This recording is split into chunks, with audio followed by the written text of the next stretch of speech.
시간 우리 하나님의 말씀 시편 78편입니다.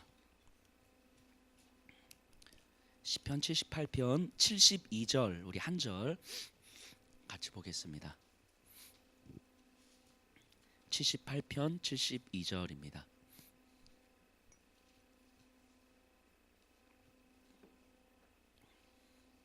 우리 한 절 우리 한 목소리로 함께 읽겠습니다. 시작. 이에 그가 그들을 자기 마음의 완전함으로 기르고 그의 손의 능숙함으로 그들을 지도하였도다. 아멘. 시편 78편은요 광야 이스라엘 백성들의 모습을 1절부터 좀 잘 묘사하고 있습니다. 그리고 그 모든 묘사의 마지막 결론이 72절의 말씀인데요, 그 앞부분에 그냥 몇 구절만 좀 한번 살펴보면요,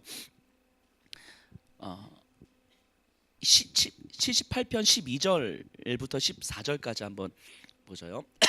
옛적에 하나님이 애굽 땅 소환들에서 기이한 일을 그들의 조상들의 목전에서 행하셨으되 그가 바다를 갈라 물을 무더기같이 서게 하시고 그들을 지나가게 하셨으며 낮에는 구름으로 밤에는 불빛으로 인도하셨으며, 뭐 이런 류의 내용이 쭉 나오는 거예요. 어떤 내용입니까? 하나님이 애굽의 노예로 있었던 그들을 인도해 주셨고 그들의 신음을 들어주셨고, 그리고 그걸로 끝난 것이 아니라 그들에게 놀라운 하나님만이 할 수 있는, 창조주만이 할 수 있는 기적으로 그들 앞에 보여주심으로 그들을 광야로 끌고 나오게 하셨고, 그럼에도 그들은 불평할 때에 하늘에서 만나도 주시고 낮에 더위 때문에 구름 기둥으로 막아주시고 밤에는 추위로 인해서 물기둥으로 막아주시고, 이 하나님께서 이렇게 계속 그들을 지켜주신 거예요. 근데 17절부터 한번 보세요.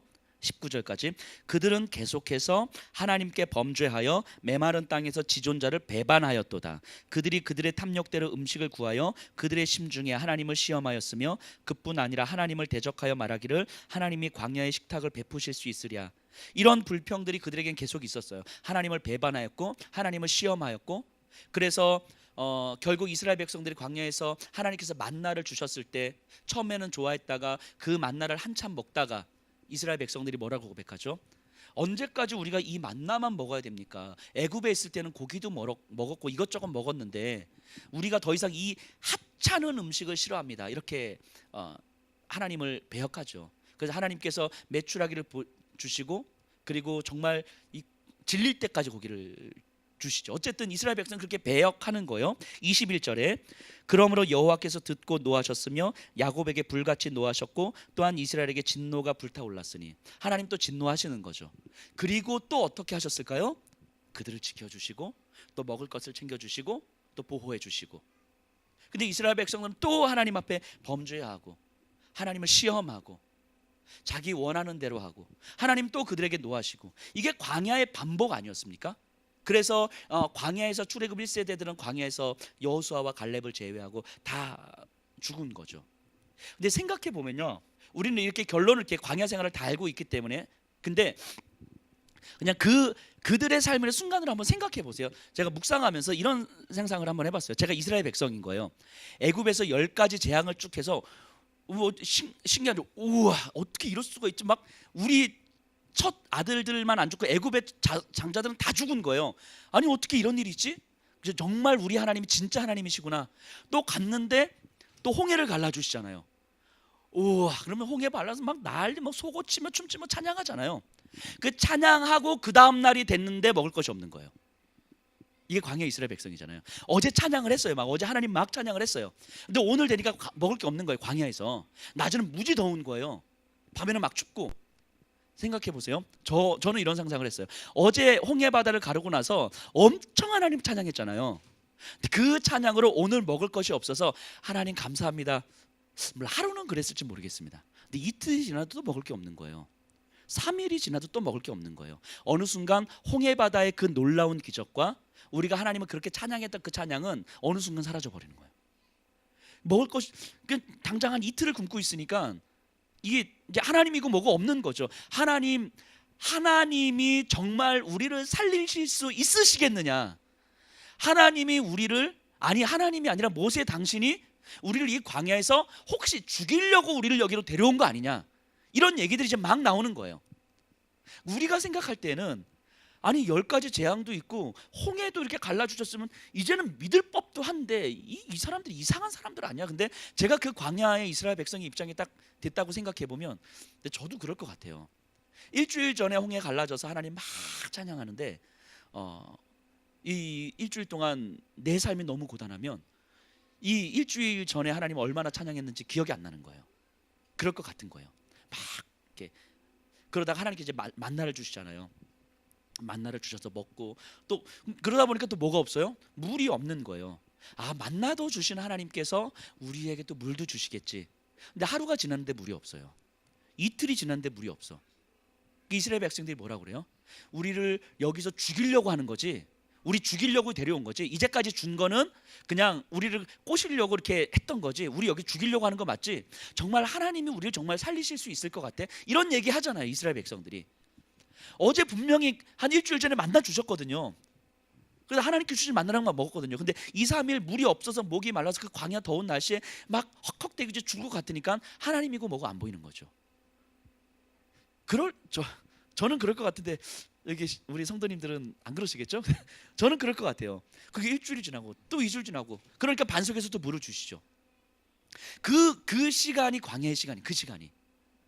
그러니까 우리는 하나님께서 그들에게 베푸신 은혜를 생각하고 왜 그들은 저렇게 하나님을 믿지 못하지라고 생각하지만 사실 그 현장 속에 딱 들어가면 저도 그럴 것 같은 거예요. 우리는 어떻습니까?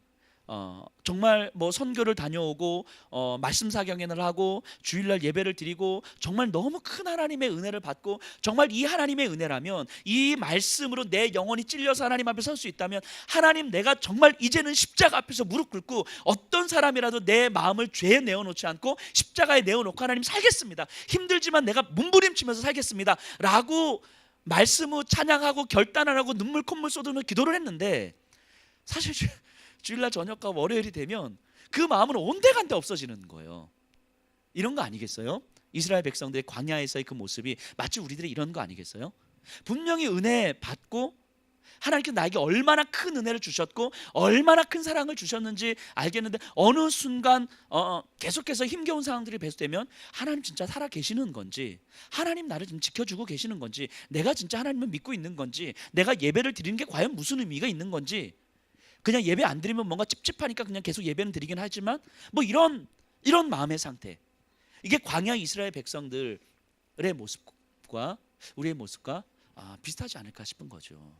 근데 그게 우리 잘못됐다 이게 아니라 이스라엘 백성들의 모습을 이제 공감하는 거예요. 이들이 잘못됐다가 아니라 이들이 이럴 수밖에 없었겠구나.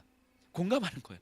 저도 그러니까 제가 오늘 어제 밤부터 좀 몸이 조금 안 좋아서 이게 몸살기가 있는 것 같아요. 이렇게 어제 밤에 막 눈에 막 이렇게 막 뭐라고 그러지 이 안압이라고 그래야 되나 이게 막 눈이 그러니까 오늘 아침부터 그래서 근데 이런 느낌 있잖아요. 책을 보고 이렇게 했는데 책은 넘어가는데 뭘 읽고 있는지 하나도 모르겠는 상황. 이해 되시죠? 이 시간에 차라리 내가 좀 잠이라도 잤으면 좀 더 좋을 걸. 잠자기는 너무 좀 마음이 좀 불편하고. 그래서 책을 읽고 있는데 무슨 내용을 읽고 있는지 모르겠는 거예요. 이렇게 시간을 허비하고 오늘 하루를 제가 지냈어요. 그렇죠? 이러면 안 되는데. 그러니까 이 마음이 불편한데 이게 하나님의 은혜 사랑을 제가 모르지 않거든요. 이럴 때 내가 조금 더 기도해야지. 하나님을 정말 기도하면서 하나님의 마음을 지켜달라고 기도해야지. 근데 오늘 낮에 제가 한 번도 기도 안 했어요. 기도가 안 되는 거예요. 이게 몸도 힘들고 좀 그게 마음이 저 스스로에 대한 불만. 그러니까 시간을 허비하고 있다는 스스로에 대한 불만들이 이게 저를 되게 불편하게 제 스스로를. 그러니까 이 작은 마음 하나 들어와도 기도하는 게 쉽지 않은 거예요. 그러니까 이 광야 이스라엘 백성들의 삶이 공감이 되는 거예요. 저는. 근데 이 78편이 계속 그 얘기거든요. 계속 그런 얘기. 하나님 그들을 지켰으나 그들은 하나님을 배역했고 하나님은 노하시고 또 그들은 하나님을 지키시고 이 과정 쭉 그러다가 이 72절 오늘 읽은 본문에 와서 하나님 이렇게 말씀하시는 거예요. 이에 그가 그들을 자기 마음의 완전함으로 기르고 그의 손의 능숙함으로 그들을 지도하였도다. 자, 이스라엘 백성 입장에서 보면요, 실패의 연속이고 고난의 연속이었어요. 광야라고 하는 건. 근데 하나님은 뭐라고 말씀하시냐면 이스라엘 백성들을 하나님 자기 마음의 완전함으로 기르고 하나님의 완전함으로 기르고 하나님의 손의 능숙함으로 그들을 지도하였도다. 그러니까 하나님은 그들을 향하여서 완전하게 인도하셨다고 말씀하시는 거예요. 능숙하게 지도하셨다고 말씀하시는 거예요. 하나님은 이스라엘 백성들이 볼 땐 실패의 연속이었고 좌절의 연속이었고 무너짐의 연속이었고 배역의 연속이었는데 하나님은 그들을 바라보면서 완전하게 인도하였도다라고 이야기하는 거예요. 신명기 1장에 보면요, 신명기가 그 광야 40년 생활을 거의 마무리하고 요단강 앞에 서 있을 때 쓰는 모세의 설교잖아요. 근데 신명기 1장에 보면 모세가 이스라엘 백성들을 향해서 이렇게 이야기합니다. 지난 40년 동안 너희가 매우 힘들게 이 광야를 거쳐서 왔지만 사실 돌아보면 하나님께서 사람이 자기 아이를 아는 것처럼 안고 오셨도다, 이렇게 설명을 합니다. 이스라엘 백성들이 볼 때 지난 40년의 시간은 힘겨움의 연속이었거든요. 물론 머리로는 알 수 있겠죠. 하나님이 우리를 훈련시키는 과정이에요. 뭐 고백할 수는 있지만 사실은 우리는 힘든 거잖아요. 힘든 거예요. 지치는 거예요. 하나님이 안 계신 것처럼 여겨지는 거고, 그래서 어쩔 수 없이 내가 내 마음대로 했는데 이것 가지고 또 잘못했다고 하나님께서 말씀하시는 거고, 뭐 이런 정말 불평과 불만과 원망과 실패와 패배의 연속이었는데 하나님 그걸 보면서 사람이 자기 아기를 아는 것처럼 안고 오셨도다, 이렇게 이야기하는 거예요. 이 말씀이 한편으로는 조금 이해가 안 되기도 했지만 한편으로 너무너무 큰 위로가 되는 거예요. 그 주일 설교했던 것처럼 또 아까 우리가 기도했던 것처럼 그 힘겨움의 연속 가운데서 우리가 힘이 들잖아요. 지치잖아요. 그래서 기도할 힘조차 없는 거잖아요. 기도하고 싶지 않잖아요. 기도하면 되고 말씀 읽으면 되고 하나님의 사랑 안에 거하면 되고 십자가를 묵상하면 되고 알지요. 다 알지요.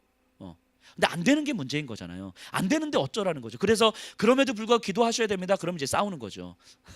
우리가 안 되는 걸 어쩌란 말이에요. 힘들어서 안 되는데. 그런데 그 시간들을 지내면서 하나님은 우리를 바라보시면서 우리는 이해할 수 없지만 하나님은 우리를 사람이 아기를 안는 것처럼 안고 가는 시간이었다라고 이야기를 하시는 거예요.